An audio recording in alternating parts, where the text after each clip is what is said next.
Hi there, it's Brian Sebastian, Movie Reviews and More, the Women's Broadcast TV Network, WomenOnTV.tv, and we have a special guest, and this is always fun, interviewing people from different states, different time zones, and different countries. It's none other than Peter Neal. Peter, who are you, what are you doing, and why am I talking to you at 10 o'clock your night?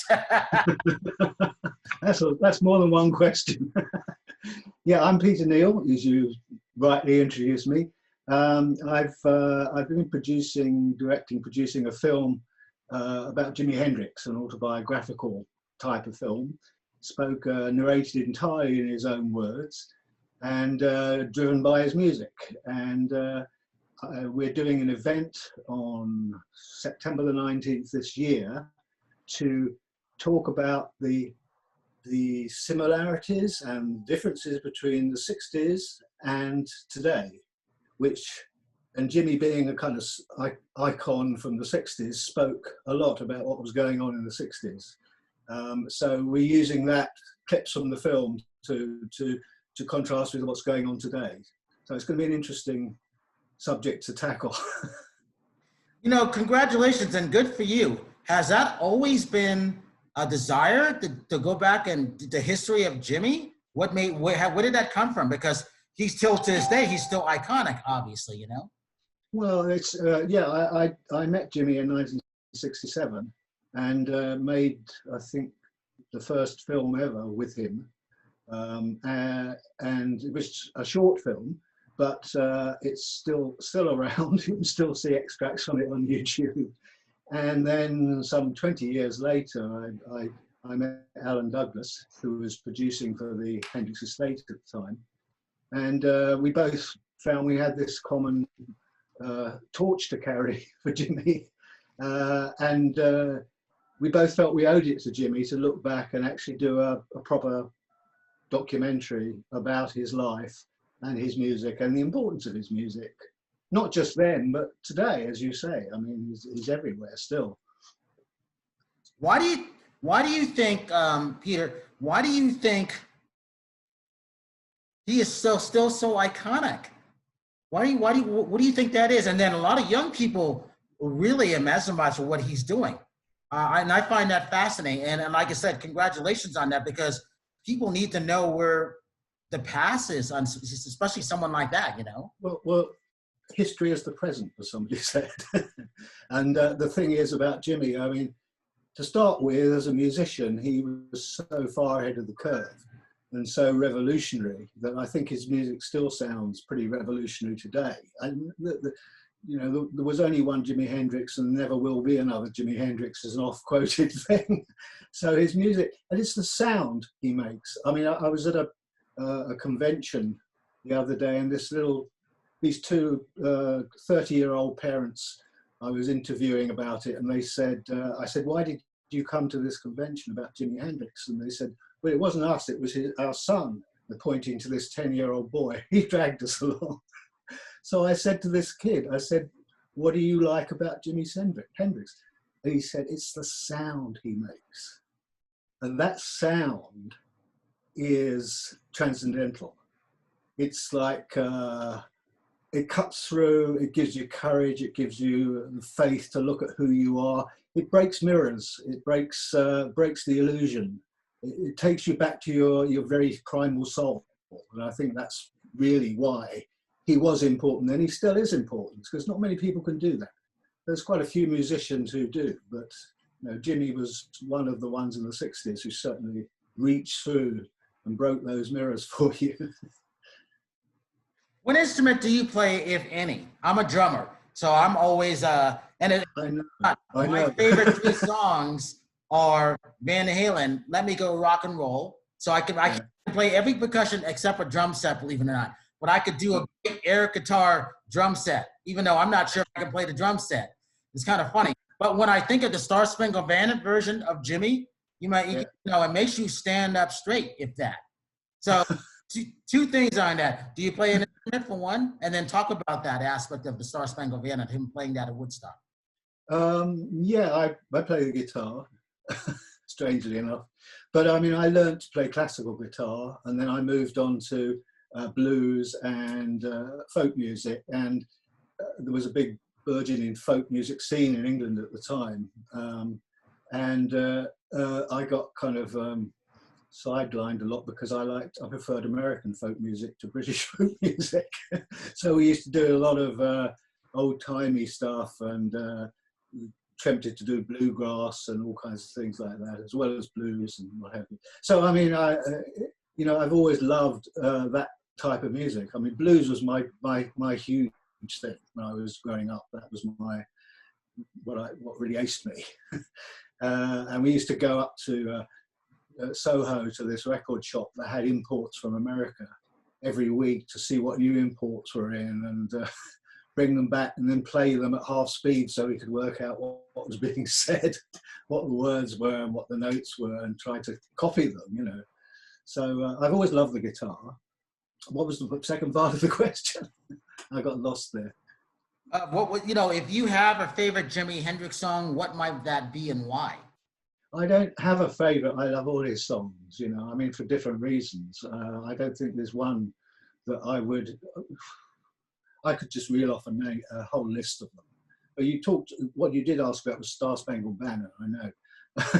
And obviously he played that lots of times, but the one that everyone remembers is the one he did at Woodstock, because I suppose that's where, because of the film and what have you.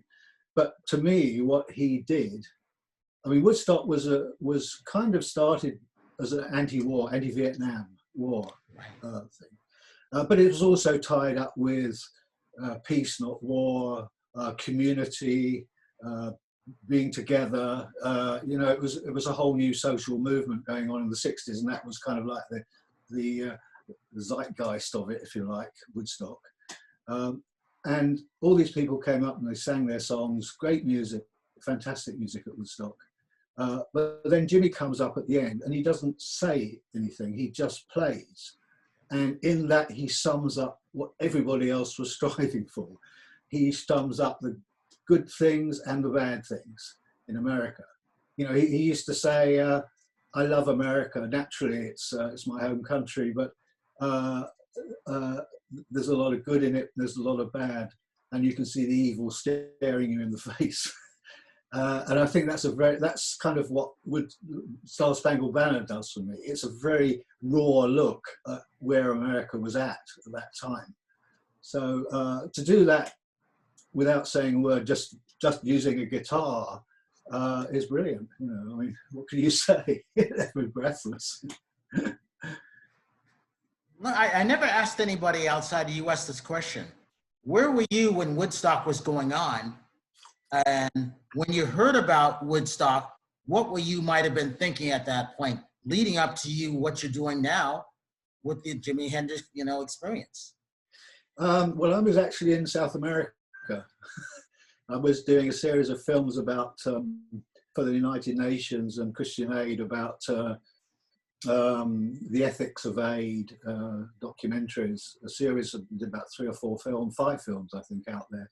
So I kind of missed all that, and I didn't get back till the next year. But my attitude was, I've done my Jimmy film. I've said what I've had to say. And it wasn't till later when Alan Douglas cornered me and said, "You owe this to Jimmy," that I agreed finally to have a go at, doing a fattened version of my first film, which wasn't really a documentary. It was more a kind of portrait of him. I wasn't interested in, what interested me was finding the man. Who is this guy? Where was he coming from? Why was he doing this? Why was he writing? Why was he writing this music? And really, I've extended that into the new film, starting at zero, by looking at it as a kind of extended tone poem, if you like. It does tell Jimmy's story, but that's not the point of it. The point is it shows his evolution as a human being from a guy who really didn't have much formal education, but was incredibly intelligent and smart and learned really quickly. And I wanted to trace that evolution of him as a person, to develop his philosophies and his thoughts about the world, but also to see how he developed as a musician, from those early 3-minute pop songs to the 20-minute symphonic pieces that he was recording towards the end of his life, because I think that's the direction he wanted to go. He wanted to learn to write with Gil Evans and people like that, so he could really understand instrumentation and work with a bigger band. So I wanted to show both those sides of him. And so the film is actually music driven, and it's music driven, although it has this voice overlay, all Jimmy's words over it, which tell what was going on in his mind, what he was doing, etc. That's not the point of it. The point of it is the music, because Jimi, I mean, what triggered that for me was when Jimi said, "My music is my diary." You know, that is my diary. And when I listened to his music, and when I was lucky enough to get into the studio where they were storing all the tapes he left behind, 900 hours of tapes that had never been released. And I ploughed through quite a lot of them, but with the help of some people who knew them intimately, picked out pieces. And then I just sat and played with this stuff. And I could see the evolution of each song and how one piece that he'd jam on would suddenly split into two different directions and become two different songs. It was a real privilege, you know, to see the way he musically evolved. So I wanted to show that side of him. I wanted to show that, you know, he started, I mean, I know Are You Experienced, a lot of people often say that was his, you know, that was the album that brought attention to him. But when you listen to the later stuff he was doing, it was so more advanced.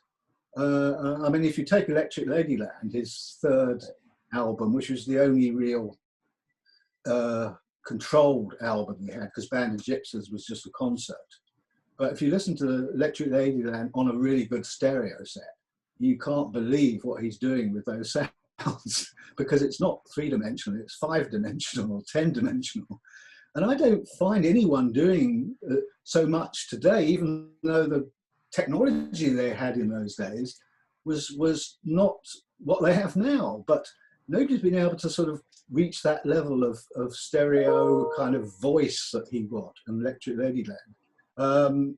I mean, I know that in the studio he invented a lot of things. Like if he wanted to phase something, he'd have the sound played back through the earphones and then just squeeze them in front of the microphone and get those sounds. And of course, he had this electronics wizard, Roger Mayer, with him, who helped develop all the electronics for him, who was the main contributor to the Jimi Hendrix sound, really. And he'd say things to Roger like, I want this note to sound like it's underwater, or I want this note to be purple, or whatever. He'd use these poetic descriptions, and Roger would work out the electronics that would create the sound Jimi was looking for. So, I mean, as far as inventiveness in a studio, it's unbelievable, I think. What did they have? 8 tracks? I know, exactly. Well, the other thing about that is, you know, for those people who may not know who Jimi Hendrix is, the other interesting thing is that he played left-handed. So I can't remember if he played the guitar backwards, or he finally found someone to make it for him because he played left-handed. Well, he started by just restringing a Fender upside down. But right. When he met Roger Mayer, which was when he first came to England, Roger, who was working in submarine warfare for the government, so he wasn't supposed to be doing these kind of things, but he loved guitars. And he went to one of Jimi's concerts and said, that guitar's all wrong. Let me redesign it for you. So Jimi gave him a few broken guitars. And he came back the next time with a guitar which he strung properly for a left-handed player, which means that all the pickups and everything have to relate to the string diameters and things, you know, because if you just pick up an ordinary right-handed guitar and restring it and play it left-handed, the pickups are all wrong. So you're not getting the right resonances. So Roger redesigned the guitar for him. So he did actually have a proper left-handed guitar for the rest of his life. Well, you know what's interesting about that, Peter, is that I'm ambidextrous. My strong hand is I'm left-handed because I used to write left-handed, and I remember in third grade they came in and changed me. So that right, I kick right. That is so bad. I couldn't decide if my strongest hand is my left, but I caught better with my right. Right. And I never thought about that. So I was always confused by that. Okay, so how did he learn to play so great left-handed upside down with a guitar that wasn't fitted for him, you know? It was interesting. Well, I think the story is that he tells is that his dad bought him a guitar for $5 from a friend, and that obviously he didn't want to play it right-handed, so he restrung it himself. And he says, I went across to the guitar store across the street, ran my fingers across the guitar there, then I came back and I could tune it. So I mean, he had this amazing ear. He had this amazing ear that enabled him to, I mean, if you think about that story, that's quite an incredible thing to do, to be able to remember the tuning of a guitar, walk back across the street and retune your own guitar to fit that. But I mean, I've seen him play, listen to a tune, pick up his guitar and play it backwards, straight away. Not sort of badly, but with all the intonations right. So when you play it forwards, it sounds exactly like the original. Now that's a very special ear, isn't it? Wow. Yeah. You say you actually saw him play? Did you say that? Oh yeah, yeah. Where? In Blackpool when we filmed him, and one or two other concerts he did there. But also he played for me in the film I did with him, because I knew he was a blues man, despite all the Wild Man of Borneo hype that was, you know, put up.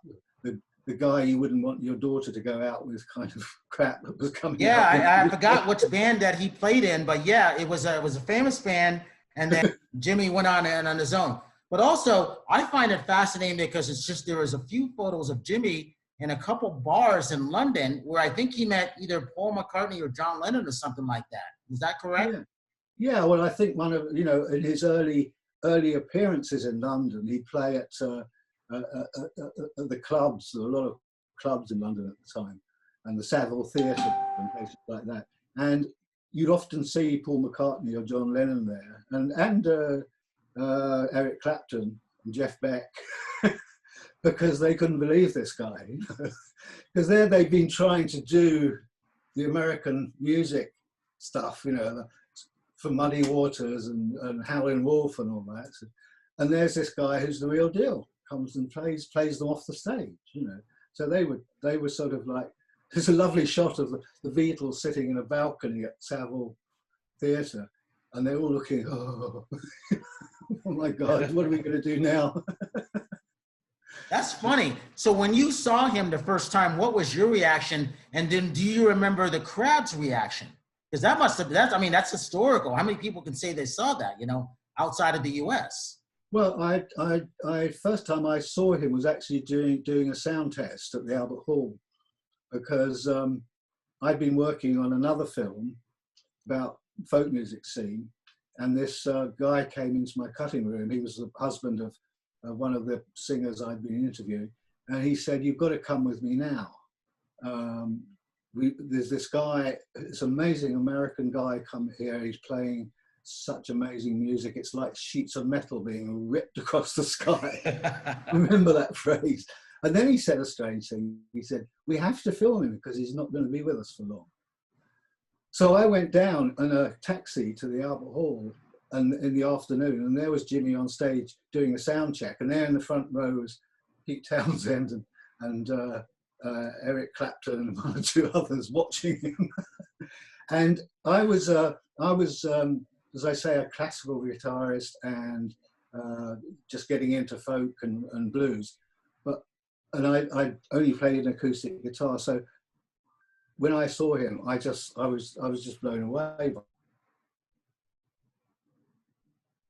That's my so when from we that, filmed, Peter. That's incredible. Yeah.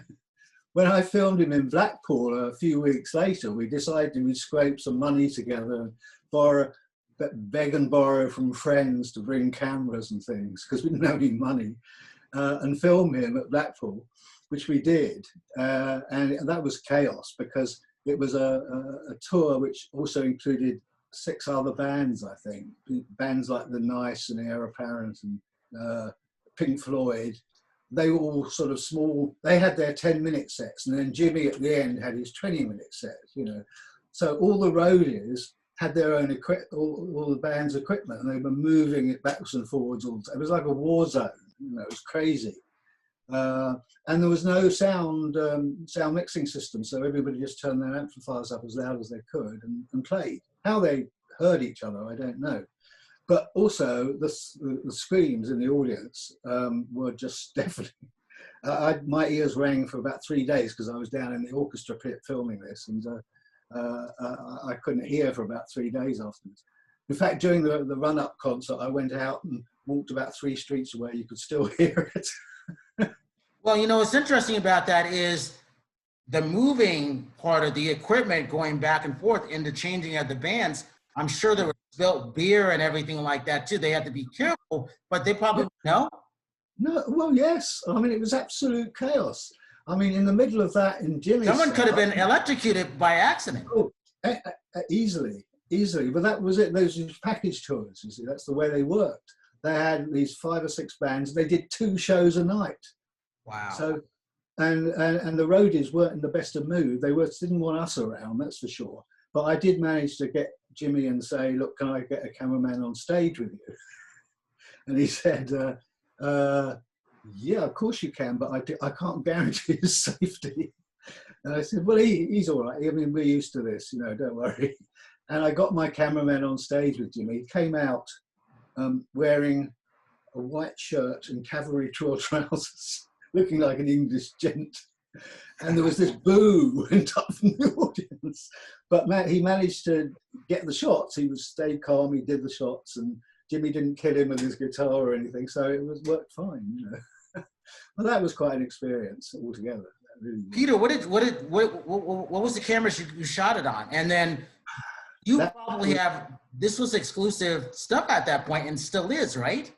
Yeah. Wow. Well, I made a big mistake because I'd never filmed a pop concert. I had no idea. I'd mistakenly thought you'd need blimped cameras. Of course, nobody would hear a camera, I found out. But I got these Oricon cameras, which were really clumsy and which kept misting up every time the cameraman looked through it. And also, we only had a very slow 16mm Ektachrome, which is a reversal stock. So it wasn't, the cameraman said to me, the first thing he said was, I can't film, there's no light, there's not enough light. And I'd asked the stage people, can you make the lights brighter? You can guess what response I got to that. So I just said, well, just open up wide and shoot, and we'll get the labs to boost it as much as they can, which they did.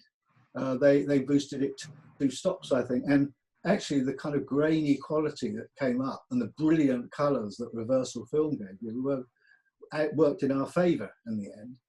And then the poor sound guy, what was he going to do? There was no feed off a sound mixer because there was no sound mixer.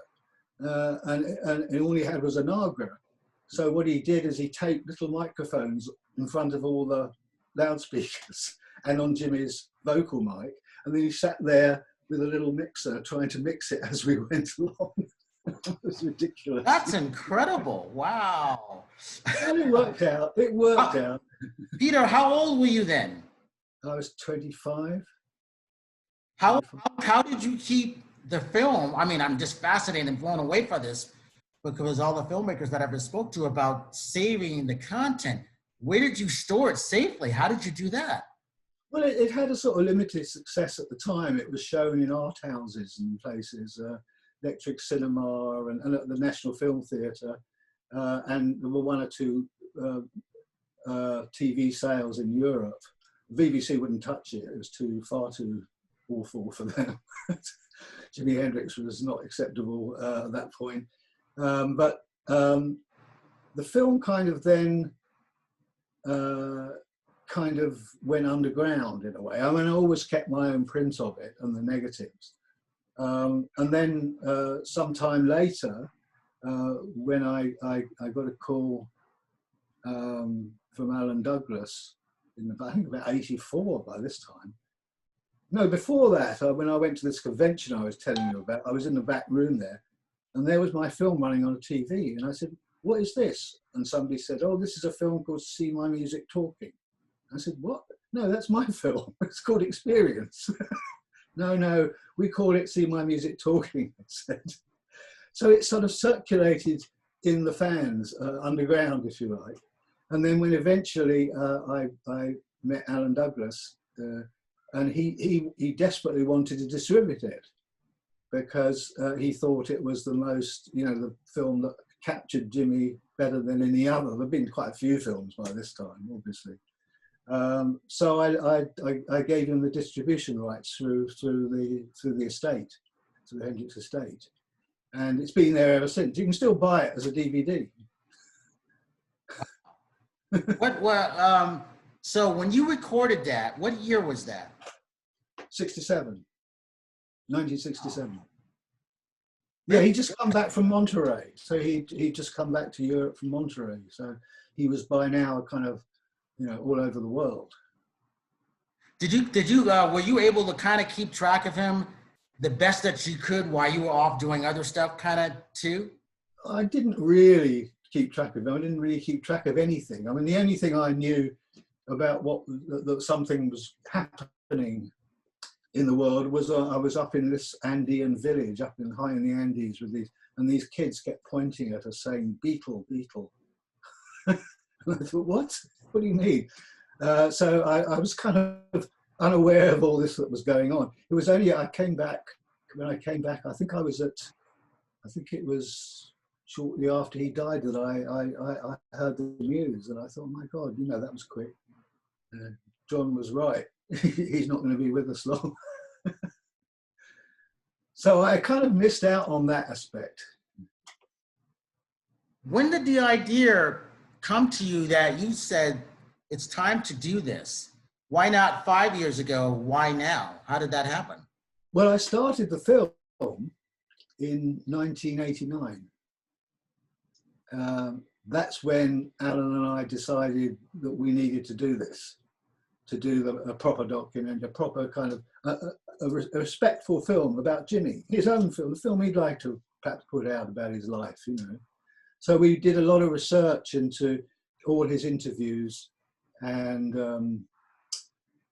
all the things he'd either written down on bits of hotel stationery or on the backs of cigarette packets or whatever. We got somebody to do a huge investigation into all those bits of Jimmy's writings and interviews, which, if you think about it, at that time, there was no real internet. So it all had to be done on foot, by cab and by train to track down these things and transcribe them. And then there was the big auction at Sotheby's where all his writings came to light. So that was a big land haul of it looks into his inner psyche, really. And so what I started working on the film and how it might work. But then I thought, he should narrate this entirely himself. I don't want to put a voice over this. That would be terrible, So I sort of put the film aside after about six months of working on it and started working on the writings to see if I could put together a book of Jimmy's life in his own words. And it was just amazing. It was like he'd written it, but it was like a Chinese puzzle. You had to tease out the bits and just put them in some sort of order where they made sense. And obviously there was a lot of repetitions and things. So that's what I did for 1 year. And then in 1990, I think, to 91, I put together the book. And then that book could be the basis for the narration for the film. But when I came to the film, I didn't want to use the narration timeline, if you like. I wanted to use the music as the story and put his films in his his songs, rather, his music in a more autobiographical order, which is kind of like, it's not like saying he sang this song at this time in his life. It's saying this song is about this period of his life. Like, so when he does Hear My Train, I don't use it at the time that he wrote it. I use it when he started, when he was leaving home and he wanted to leave Seattle. I want to leave this town. I'm going to be a voodoo child. So, I mean, it was just a matter of putting the songs in the right order and allowing those to drive the film, really. Because it's a musical roller coaster ride, an odyssey of music. I mean, a lot of things are not in there. You know, I mean, if Jimmy, people said to me, well, there's nothing in the book about this or that. I said, because Jimmy didn't leave any written evidence that he talked about it, or, you know, if Jimmy didn't talk about it, or it's not in his writings or his interviews, it's not there, because this is true to what Jimmy thought about his life, not what other people thought. You know, I always tell people when it comes to making a documentary, I'm not a filmmaker, not a director, not interested in that. My job is to help spread their word with the work that they did. And I always tell people it takes an average of 7 years to do a documentary. Oh, yeah. And people don't realize that because, one, you may have to get the rights. Two, there's music involved. Three, you know, other people are doing other things, and it just takes a long time to do it. So, Peter, congratulations. My hat goes off to you, because I can only imagine how much hard work that's gone into doing this. And then the other is, what did you have to go through the estate to get any rights or anything like that, or what? Well, I was working with the estate, you see, Okay. at first. And that's why we managed to get the book, a draft of the book done, and a rough cut of the film done after about 5 years. Because I was also working on other films. I couldn't work on it all the time. I mean, I was off in Saudi Arabia and all kinds of places doing other films. But I worked at home a lot, and I managed to get a rough cut of the film. And then there was this huge legal battle in which the estate changed hands to members of the family. And that kind of Alan Douglas then lost control, and we were shoved out in the cold because they didn't want to release this film. I mean, we tried, but they didn't want to release it. And so for 10 years, we were just in limbo. And then in 2012, we won a court case against Experience Hendricks, in which we were, an arbitration case, in which we were given back all the rights to Starting at Zero. We were given the rights to finish and distribute the film, and all the Hendrix music and all the Hendrix material with no royalty payment. Otherwise, we wouldn't have been able to do it. And then, having done that, we finished the book and released it in 2013. Just started on repiecing the film together, because it was a long gap and we'd lost, you know, all the libraries had changed, etc. So it was a mammoth task to find where all the material was. And then in 2014, we just released the book, and Alan died. So I had another estate to deal with, which was his. And I've been fighting ever since, you know. I mean, it's all worked out now. So we're in a position to actually release the film, but we haven't quite finished it yet. That's why I'm doing this event, really, because this is the right time to talk about it, because what Jimmy said is very valuable in terms of what's going on today. It's the spirit of Woodstock. That's what's needed today. We need a revival, but we need everybody to revive the spirit of Woodstock, not just a generation, but all generations. Well, you know what's interesting? I remember, I think PBS did one, I might be 5 years ago, maybe 6 now. And then someone else did one too. And they were like about 3 weeks to a month apart. And I watched them both. One had permission of the estate, the other one didn't. Yeah. I think it was the American Experience from PBS, it might have been UK or United States, I'm not quite sure. But it was interesting on that. Yes, well, you see, the thing is that nobody's been allowed to use his music in a film unless it has the blessings of the estate. Right. So we're, in a way, the only independent film that can use Jimmy's music, so that we're kind of very blessed there. I mean, I don't know if you remember that film done a few years back, All by My Side, was it called? It was supposed to be about Jimmy's first year in London, but it was acted out. Andre 2000, I think, played Jimmy, and I mean, I happen to be I know Kathy Etchingham very well, and she was the first girlfriend Jimmy had in England and remained with him for the rest of his life, really. Although she couldn't cope with America, she was there the day before he died, etc. Wow. And she objected to the portrayal of her and the portrayal of Jimmy, because it was so, you know, there's a scene, I think, where it shows Jimmy smashing a telephone in her face. And she said, Jimmy never would have touched me. He wasn't like that. And if he'd done something like that, he'd have been thrown out the country because he didn't have the right visas or anything. So he didn't have, in fact, have a work permit at that time. So, I mean, I never saw the film. I didn't really want to see it, but I know it upset Kathy hugely. And I remember hearing about that too. That was interesting.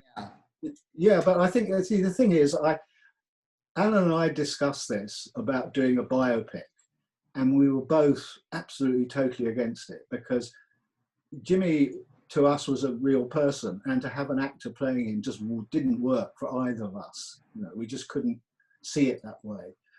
You know, let's have the real man. Yeah. Much better. Interesting. Talk about when it's going to be released and give the social media links, please. The event we're doing, which is to introduce to raise awareness of the film, really, as much as anything, as well as because it's kind of very apropos for what I mean. I've heard lots of people on TV say, "Oh, the streets look like the '60s." You know, I mean, these are often people who weren't around in the '60s, and they don't kind of. I think it comes as a shock to some people to realise the '60s weren't all peace, love, and flowers. There was a lot of. It was a dark time, '60s as well. There was a lot of violence. There was the Vietnam War. There was the Manson murders. There was, you know, the assassination of Martin Luther King. I mean, it was a time of grim violence, and as well as all the peace, love, man. You know, that kind of the hippies and what have you, the flower people, but. So I do think that there's a direct parallel for me between the divisiveness of society in the '60s and the divisiveness going on today. And what Woodstock was about, and the spirit of Woodstock was about let's build a new society that's based on love, compassion, you know, working together, cooperation. There's an old maxim, isn't there, that's often blamed on evolutionists and things, which says that survival of the fittest. Well, actually, that's not true, because the most successful race on Earth, that's us, the most successful species, if you like, has got that way through cooperation. That's when we're at our strongest, when we cooperate, when we work together. And that really has to be the message going on into the 21st century.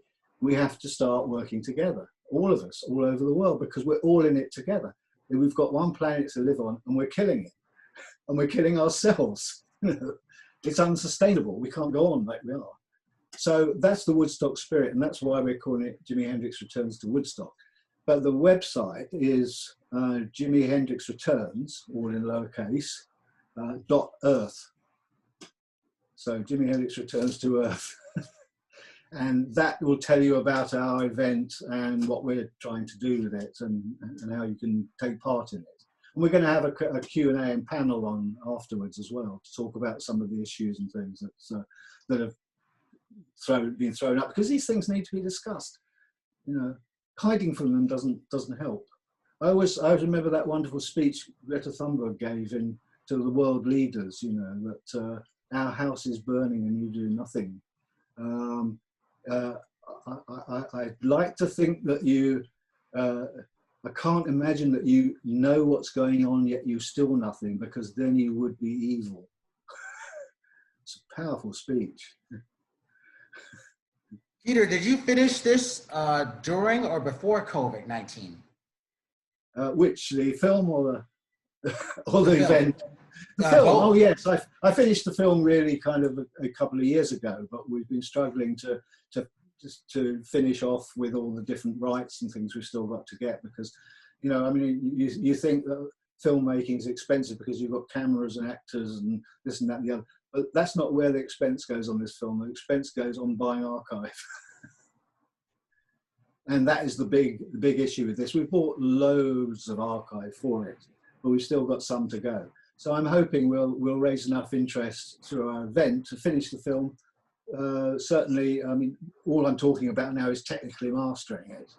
and doing the sound mix, proper sound mix, because I want a really big surround soundscape for this film, because it's about sound at the end of the day. Picture's always important, but here the sound is almost the key thing. You're talking about the man who had the most mastery over sound of any musician.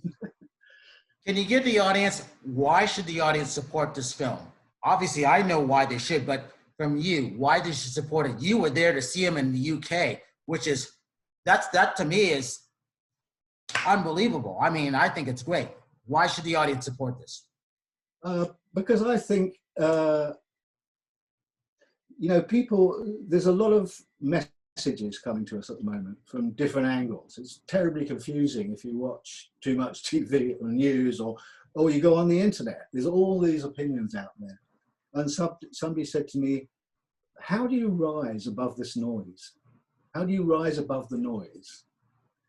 And I said, well, Jimmy rose above the noise by breaking the mirrors of illusion. There's this thing, the Lakota threefold peace. First, there has to be peace with an individual, then the tribe, then the nation. But there can be no peace till there's peace in the individual. And the Dalai Lama said the same thing. And Jimmy said the same thing.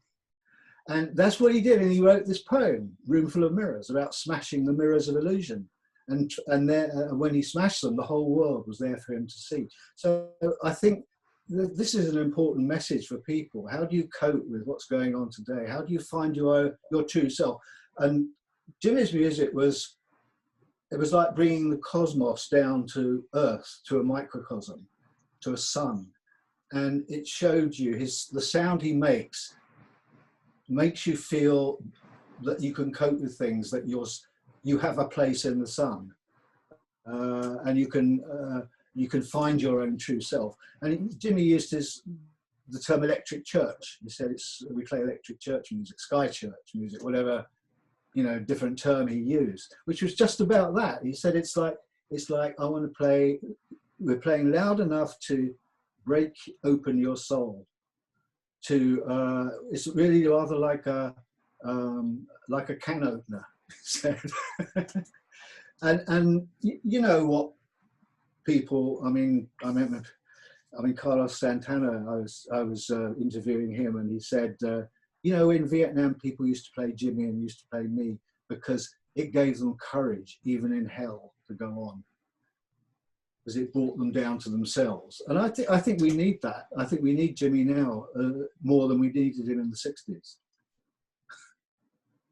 Wow, that's incredible. I really look forward to seeing this. Peter, I want to thank you for coming on Movie Reviews and More. One last time, give your social media links again. Okay, well, if you go on our website, which is Jimi Hendricks Returns, one word in lowercase, .earth, it'll explain all. And there are links there to the book website and to our Facebook, Twitter account, etc., etc. All right. So from that website, you can get everything. Exactly. True. So with that, Peter, I want to thank you. So with Movie Reviews and More, the Women's Broadcast TV channel, womenontv.tv, this is Brian Sebastian. We will see you next week. Thank you, Peter, so much. Thank you, Brian. It's been a pleasure to talk to you. I could talk to you forever.